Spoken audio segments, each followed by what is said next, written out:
Hvordan ser du på tyskerne efter 2. verdenskrig? Nu er jeg jo ikke så gammel, at jeg sådan har set på tyskerne inden 2. verdenskrig, men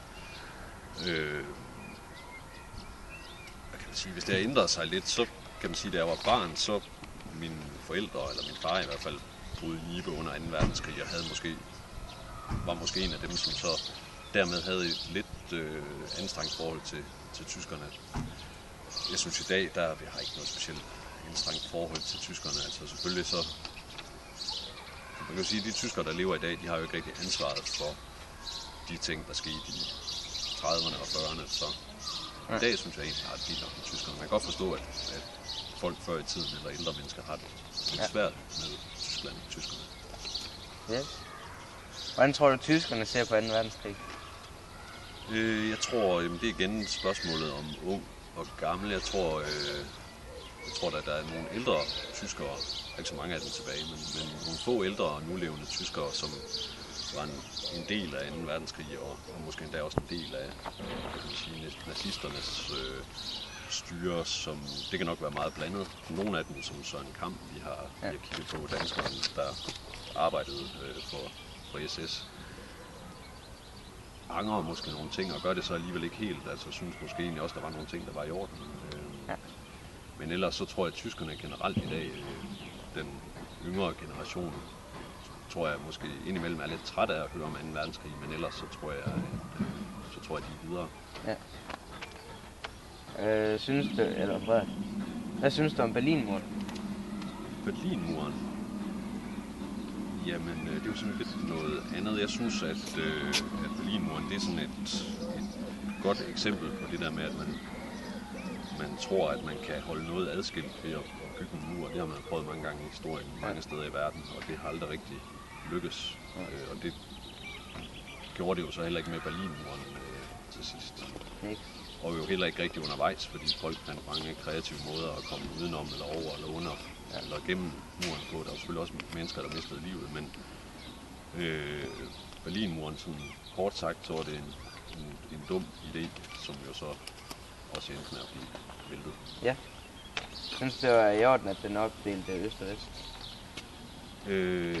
Nej, det kan man sådan kort sagt, kan man sige, det synes jeg ikke. Men jeg kan også godt se, at det kommunistiske Østtyskland havde nok ikke så mange muligheder, og man havde nok ikke, hvad kan man sige, mere fantasi dengang til sådan ligesom, i stedet for at kigge på, hvad er årsagen til, at folk fra øst vil flygte til vest, fordi de har en bedre og en anden levestandard i vesten, så kigge lidt på, måske skulle vi gøre nogle ting anderledes og bedre for vores befolkning, sådan at de ikke vil flygte til vest.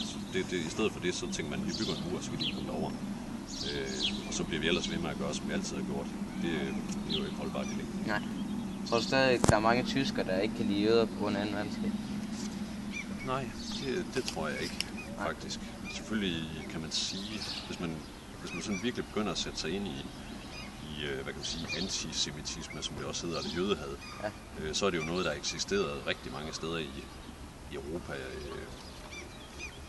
gennem de sidste nærmest 2000 år. Der har været masser af forfølgelse af jøder, og der er mange andre lande egentlig, hvor man kan sige, at der kunne man også godt have dårlig samvittighed over forfølgelsen af jøder på andre tidspunkter i historien.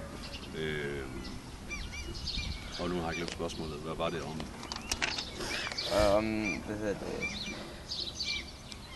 Tror du, der er mange tyskere stadig ikke kan lide jøder? Det var det spørgsmålet var.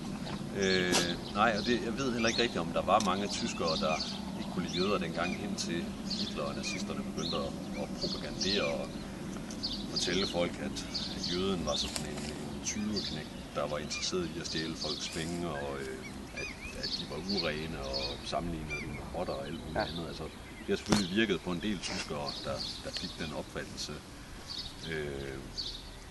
og bakkede nazisterne op, men ellers, hvis man ser bort fra den korte periode i historien og de mennesker, som det måtte påvirke dengang, så tror jeg ikke, at tyskerne er klogere i dag. Okay. Og jeg tror ikke, det eksisterer i særlig stor udstrækning. Nej. Hvad synes du om nynazister? Jamen det var så det, jeg skulle til at sige, at selvfølgelig er der jo både i Tyskland og andre steder i Europa nogle nynazister, der har taget nogle af de der ting til sig, og som synes, at sorte eller jøder eller andre etniske grupper, at hvad kan man sige, at de er mindre værd end andre, men det er jo, nynazister er jo et fortal. Og hvad synes jeg om dem? Jamen, jeg synes, de skulle tage og læse nogle bøger og åbne øjnene og kigge på, hvad det er for en verden, vi lever i, og måske kigge på nogle af alle de kvaliteter, der er i at være mange kulturer sammen. Man kan bare se på USA, selvom det heller ikke er problemfrit at have mange forskellige racer og så videre, men så er det stadigvæk en kæmpe sammenblanding af forskellige etniske grupper og racer, og også jøder, og kristne og muslimer, der, når vi ser bort fra alle de historier, hvor det ikke lykkes, så hvis man kigger på det store flertal, så fungerer det jo temmelig godt. Ja. Og det sidste spørgsmål, har 2. verdenskrig ændret dit syn på Tyskland? Måske en gang, som måske, da jeg var barn, så havde det måske nok en eller anden påvirkning, men det var ikke så meget. Det var måske ikke så meget 2. verdenskrig, det var mere besættelsen af Danmark, og den måde, det havde påvirket sådan den ældre del af min familie, som der selvfølgelig var flere af, da jeg var barn. Ja. Måske dengang, men ellers så nej. Okay.